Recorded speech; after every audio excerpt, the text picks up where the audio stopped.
It would be safer and brighter for everyone. Enjoy your stay on our channel again. When you hear the name Spencer Tracy, you immediately think of an iconic Hollywood star. He wasn't the usual leading man's good looks, but his acting was so natural and deep that no one else could ever match it.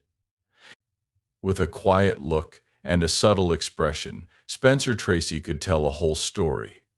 This is why both reviewers and audiences revere his name. But behind the shine of fame was a life full of contradictions, tragedy, and constant inner battles.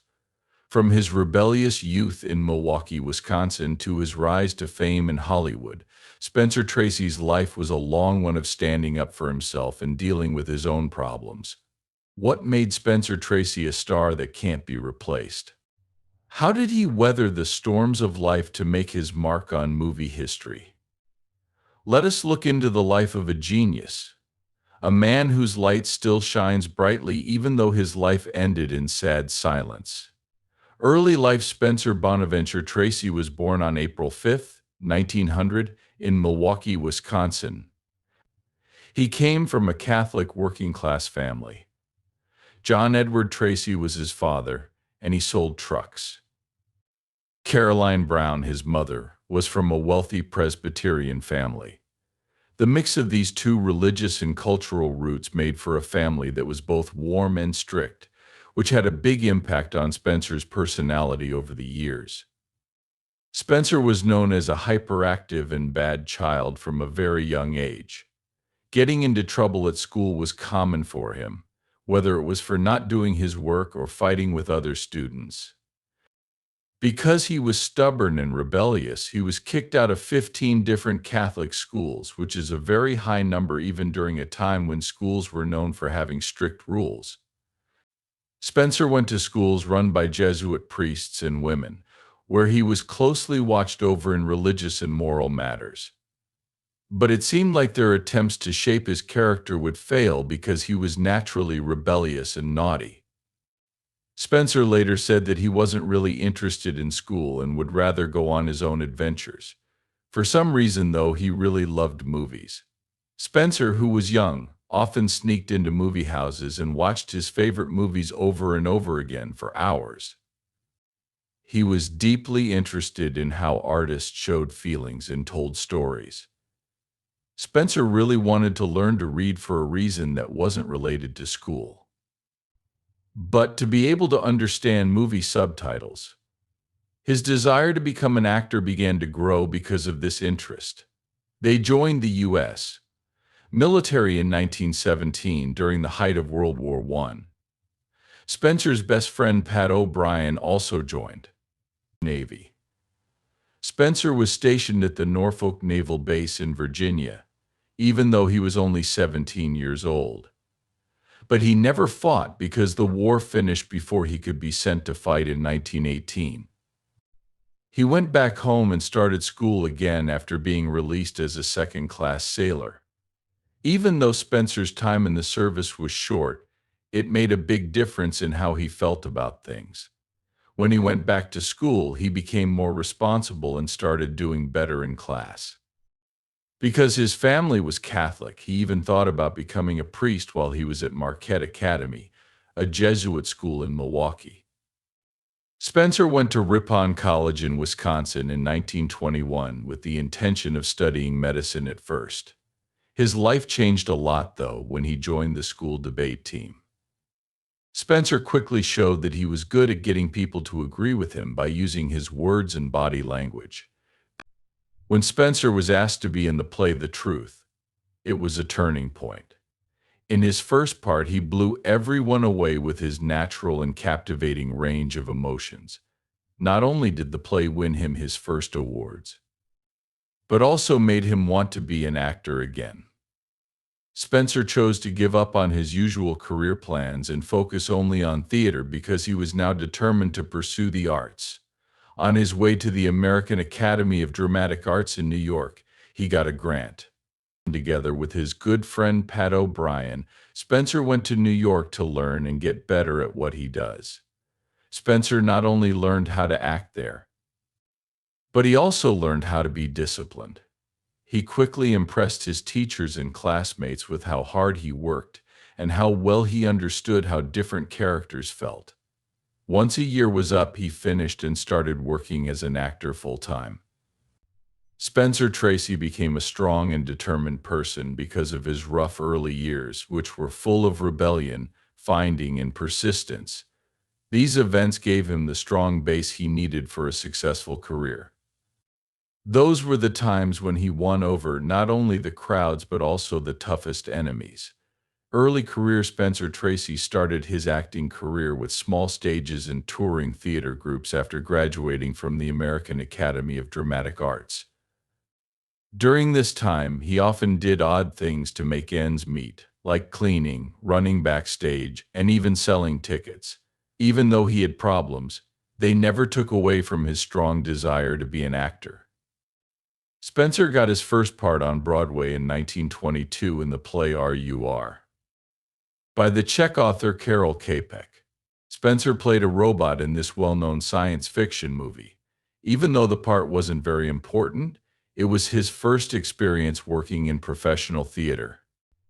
In the years that followed, Spencer kept working as an actor in New York, both on Broadway and with theater groups.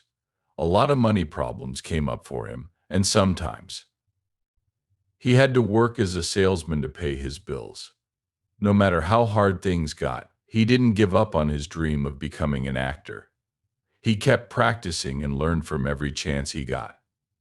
Spencer met the great actress Louise Treadwell while working with a traveling theater group. They fell in love right away and got married in September 1923. Together, they went to many places and talked about how hard it was to live a life on stage. Louise was Spencer's wife, but she was also an important part of his trip. She quit acting to help him reach his goals of becoming more successful. They were deeply in love with each other and with art, which helped them understand each other better. However, they would later face many problems in their marriage.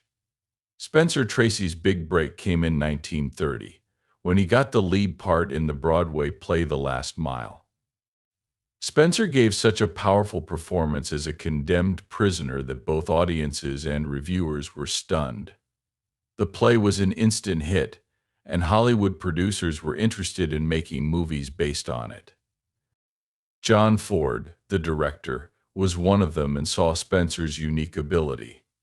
Ford asked him to be the lead in Up the River in 1930, which was Spencer's move from the stage to the movies. Spencer Tracy got a job with Fox Film Corporation in 1930 and moved to California with his family. But his first few years in Hollywood were anything but easy. Spencer often got small parts in movies that weren't as well known, like Goldie 1931 and Quick Millions 1931. Still, his acting was natural and emotionally true, which made it stand out.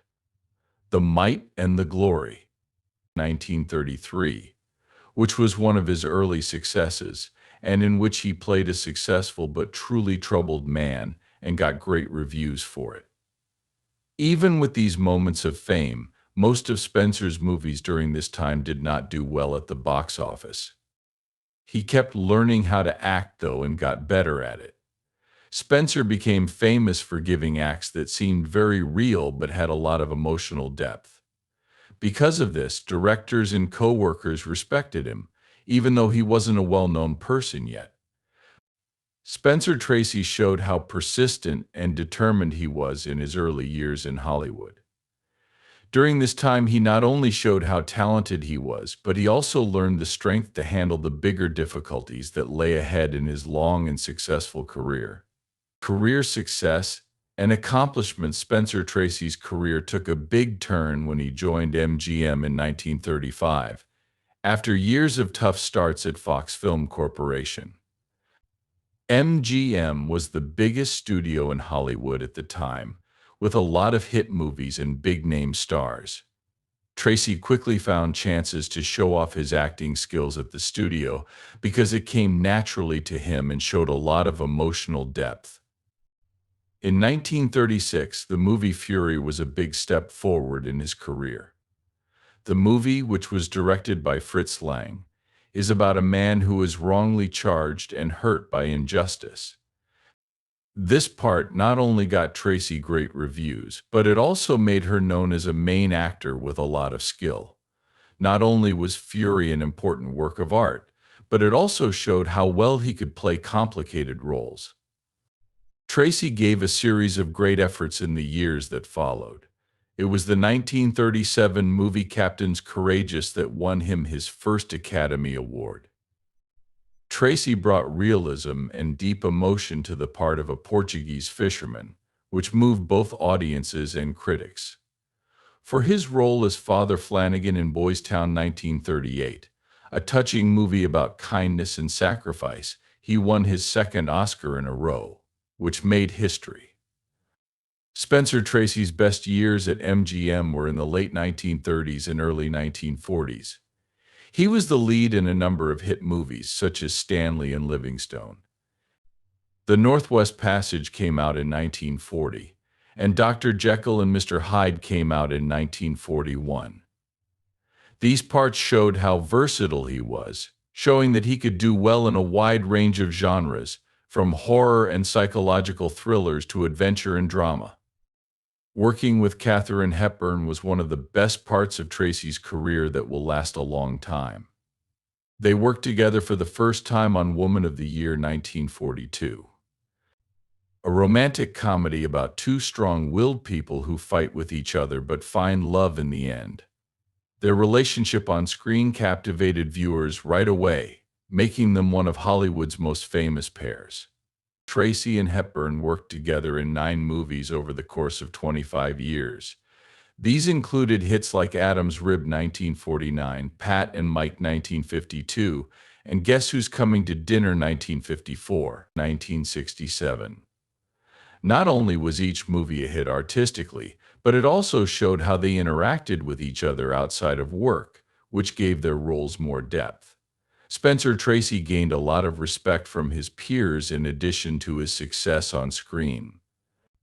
His natural, understated playing style became an example for many actors who came after him. From John Ford to Stanley Kramer, these directors worked with him. Praised his skill at capturing the spirit of a character without acting too much or too little. Tracy continued to captivate audiences with iconic parts in the last few years of his career.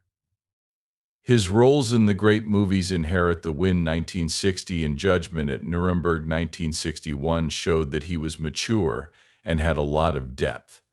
He was nominated for an Academy Award for both parts, which added to his reputation as one of the best actors in movie history. Spencer Tracy's work shows how tough and talented people can be. He took over Hollywood not only by winning awards and making a lot of money, but also by telling stories that were deeply human and touched people's hearts. Spencer Tracy's name will always be respected and admired because of the artists who have come after him. Spencer Tracy's life was full of more than just artistic successes, but also by deep inconsistencies in his own life. As a devoted Catholic, he often felt split between his faith, his family duties, and his own wants and needs. Behind the huge success of his work, there was a life full of tragedy and silence caused by this inner conflict. Tracy married Louise Treadwell in 1923, when they were both young actors-to-be. She was born in 1932, and John was born in 1924. Their happiness as a family was quickly overshadowed by sorrow when they found out that their first child, John, was born deaf.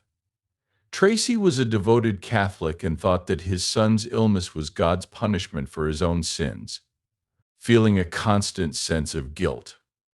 He thought he had done something very wrong to deserve this bad luck. Spencer left Louise with most of the duty of raising John because he couldn't handle the pain. Louise not only took care of their son with kindness and love, but she also used this tragedy to drive her to help other families. They worked together to start the John Tracy Clinic, a group that helps hearing-impaired kids and their families.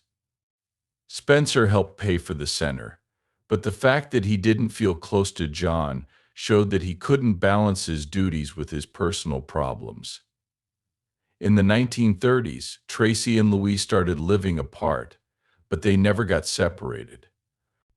Even though Tracy kept giving the family and the center money, the emotional rift between them got worse. Their bond turned into one of duty instead of love, leaving Tracy to deal with loneliness and inner turmoil. Spencer Tracy's biggest problem was that he was an alcoholic. His drinking binges were very bad for his health and made it hard for him to get along with other people.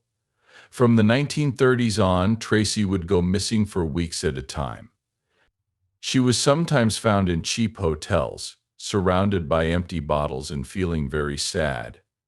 People who knew Tracy said that drinking was more than just a habit for her. He did it to get away from his guilt and the stress of work and home life. As a Catholic, he thought that his drinking was a sign of weak will, but he couldn't break the loop. He would stay sober for months or even years at a time, but he always went back to drinking, especially when he was sad or disappointed. Even though he was having problems, Tracy always looked professional on TV. His partner of many years, Katharine Hepburn, tried to help him through his problems, but she knew that no one could really stop him if he decided to hurt himself. The first time Tracy met Katharine Hepburn was on the set of Woman of the Year in 1942. From the first time they worked together, they were pulled to each other because their differences made each other better. Tracy's strong, honest personality stood in opposition to Hepburn's sharp mind and independence. Their relationship quickly went beyond the screen and turned into a 25-year love story, even though both of them were married at the time. Hepburn did a lot of terrible things for this love. At the end of his life, Tracy was sick with diabetes, lung disease, and the effects of drinking too much. She took care of him. Hepburn was not only his lover, but also his friend and guardian during hard times. She did not tell anyone about their relationship, though, so as not to cause trouble and protect both of their identities. Their friendship showed in the movies they made together, like Adam's Rib 1949 and Guess Who's Coming to Dinner 1967. Not only were these movies great works of art, but they also showed how they felt about each other deeply. People who came could see more than just their acts. In every scene, you could feel the real love and understanding they had for each other. Spencer Tracy's life was a complicated mix of great artistic skill and terrible personal loss. There were two extremes in his life: the brightness of his work and the darkness of his inner struggles.